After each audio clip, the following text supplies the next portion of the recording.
I Mhm. treat film like real estate. You never know when you can sell it again. Right. And I only say this because if your passion is to make a movie, just go and do it. Mhm. Because along the line, somebody will identify with you and pick that movie up.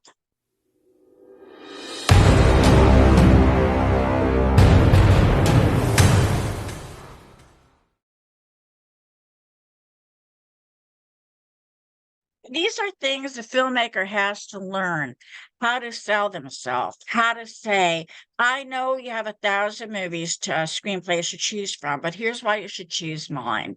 And I've had a great deal of tenacity, and I want to tell a story, what's happening now, which is very interesting if you have a minute to listen. Oh, absolutely. I got the first rights to Eileen Wuornos, the female serial killer in Florida. Mhm. She had the name of Lori Grody. I signed her right away because of the fact that my good friend Les Moonves, who ended up going to CBS at this time, he was with Warner Brothers TV, Laura Mar, Warner Brothers TV. And he had done Ted Bundy. And he said to me, Jackie, go get her, get on an airplane and go get her rights. So I did. Mhm. Well, I'm not going to bore you with the entire story, but I found things out that I revealed to the press, and everybody thought I was a nutcase, except it all came true. Mhm. But nobody's ever done the story. Nobody wanted to do the story about three cops who sold her confession tapes before she was even, given a Bill of Rights in court. So anyway, I made the movie myself. I made it for $10,000. I got it in the New York Film Festival, paid everything myself. And of course, nobody wanted to release it. Mhm. So that's how I started in the streaming business. I got a call from Netflix 4 weeks ago. They said, we saw your movie on the streaming channel, your streaming channel. We didn't even know about this story. So they're working with BBC and they're going to be making a documentary about me and the making of that movie. That was 2000, again, 23 years ago. I Mhm. treat film like real estate. You never know when you can sell it again. Right. And I only say this because if your passion is to make a movie, just go and do it. Mhm. Because along the line, somebody will identify with you and pick that movie up. Yeah. So anyway, that's my advice. Well, that's great because I think I Yeah. remember hearing about Mhm. that maybe it was around the time of well, those first few years where I was seeing you in Yeah. on the East Coast. I think it came up somewhere along the line, and I was Right. wondering how that was developing because the only reference I had for that story was the movie Monster, but I think that you had Yes. mentioned they left a lot of things out of what was going Yeah. on there. Hmm. So I was Hmm. curious about where that was going when you were mentioning that. Right. Yeah, well, when Monster came out, I had left the business. I was running a public company called Phone Friend, and it was VoIP over, the air internet. So you could call anywhere you wanted for free if you had a box, a Phone Friend box. And I was doing commercials. I was doing commercials in Italy, the UK, Australia, everywhere. Mhm. And then I got a call from the copyright Library of Congress in Washington, D.C. And they said, there's a script that came in called Monster about Eileen Wuornos. And I had already filed my movie and filed all my contracts. Mhm. I had contracts with her sister and many other people, law enforcement, many, many. I had like 52 contracts. So and they don't always do this, Library of Congress, but they said we're going to call them up and make sure they don't infringe your rights. And they did. Monster was very careful in not stepping on anybody. They couldn't even use the real Tyra Moore's name because I had her under contract. That was Eileen's lover. And so they were very good, Monster, about not doing that. But having said that, I just want to tell you another little story. I was in Cannes with we had called it Damsel of Death, my $10,000 movie about Eileen Wuornos. And I was out there with my boyfriend hanging signs to come see the movie.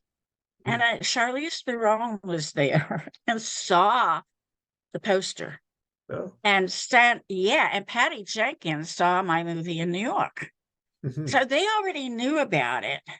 And they said to me, they were very open, and they were right, by the way. They said once they kill Eileen Wuornos, which they did by lethal injection, we're going to make the movie.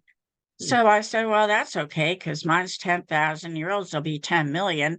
And so we know you'll get all the publicity, but they even had a hard time with that movie getting released, believe it or not. Had it not been Charlize Theron, the movie would have never come out. Right, right. Wow, it's fascinating. I mean, that'll be quite, if someone wants to dig into the history of that, that'll be quite the Mhm. combo to see what you've Yeah. done there, Mhm. alongside the Charlize Theron version, and see how that whole story comes Yeah. together. She Yeah. was wonderful in it. She was really, really wonderful. Yeah. Well, and this is why I was asking, I guess, too, about what your process is now, given the Yeah. changes in the climate in the industry. Because Mhm. as much as I go around to different shows, and I'm doing all these different TV series stuff and films, but the world of developing the financing for these projects now, it was tough before, and now it's even more. I don't know if tough is the word, but it certainly has floated in all kinds of different directions. And Yeah. I've been in a number of option deals now. You're leveraging your awards, or you're leveraging the names, but it's like trying to grab mercury or something. It just keeps, one thing slips through your Mhm. fingers, and then you're trying to find a source of distribution, but you lose your star over here.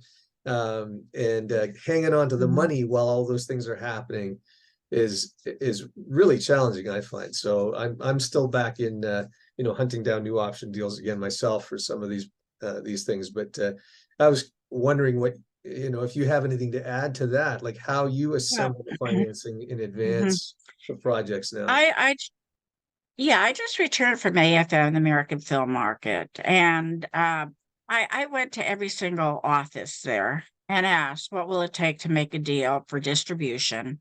And they always say money. Right. And then I always say to them, well, how much are you willing to write a contract that shows the investor that you're going to pay him back? And they go, no. Hmm. They're so what you have to do, you got to find that name, and it's not easy. Um, for example, someone just sent me a project, and I said, oh my God, Casey Affleck would be great in this. So I happen to know his agent really well. So I put them together. Now, if she gets Casey, the deal will get done. Okay, but that doesn't happen all the time. I've made Nicolas Cage 4 offers for over $5 million, and I've been turned down each and every time. Hmm. Well. Yeah, and I had the money, by the way. I had an investor who said, you get Nick Cage in that movie, and we'll give you the money to make the movie. $10 million budget. Don't ask me why.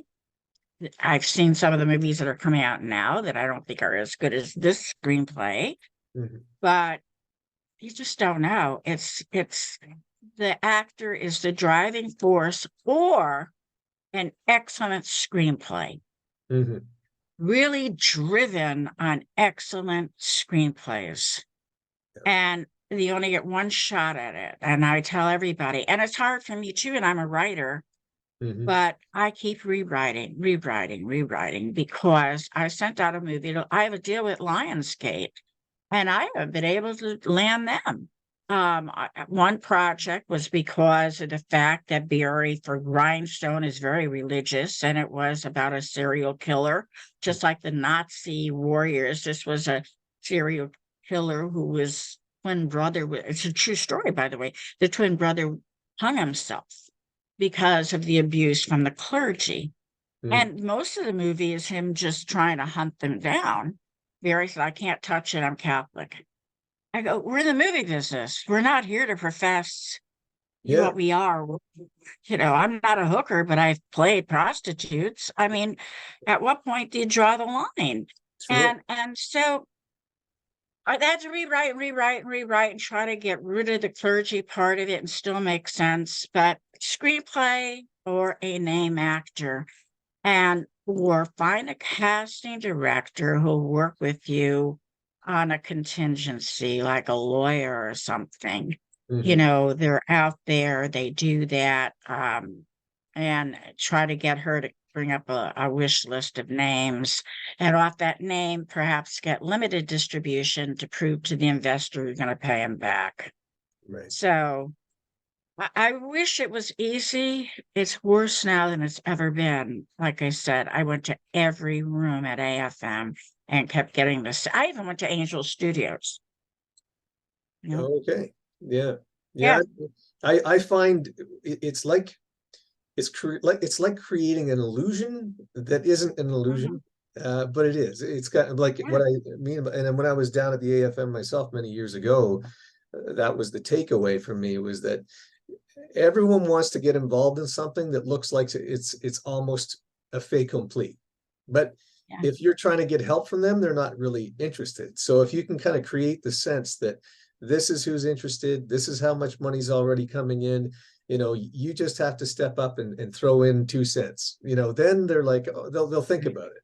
But if you And can't, one other advantage you have is you're Canadian.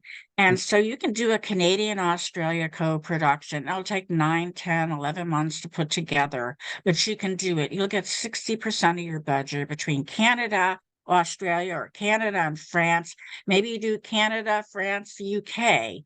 Mhm. And you do have to have a stringent plan. The US is not part of this, but you can do US distribution. And I tell everybody, you make your 60% budget between Canada and the other EC countries, and then you leave US as your profit margin, and that'll bring in an investor that way. A big distributor will go for that deal. Okay. They'll Yeah. go for that deal, but Yeah. it takes a long time to do it. Billy Zane has 6 passports: Greece, Australia, Canada, US, and one other country that probably have never even heard of, Bulgaria, probably, because he worked, and that's why he works all the time. Right. Yeah. Yeah. Well, and They hire him for. him out on the East Coast, you had him down there. I didn't Hmm. get. Hmm. I Yeah, think I was tied into something at the time, but yeah, he's a yeah. good guy still. Yeah. Yeah. No, the other one I find with a lot of that is it's it's not just the money, or at least what I've encountered is that I've had people who have a lot of investment interest. They'll get excited about a script that I've put together. And then what happens is, but they don't know anything about the producing process, and they assume I do, and I know a little bit because I've done some little things here and there. But what's needed then is to find the person with the leverage as a producer to Mhm. come in and make the money feel Yes. safe.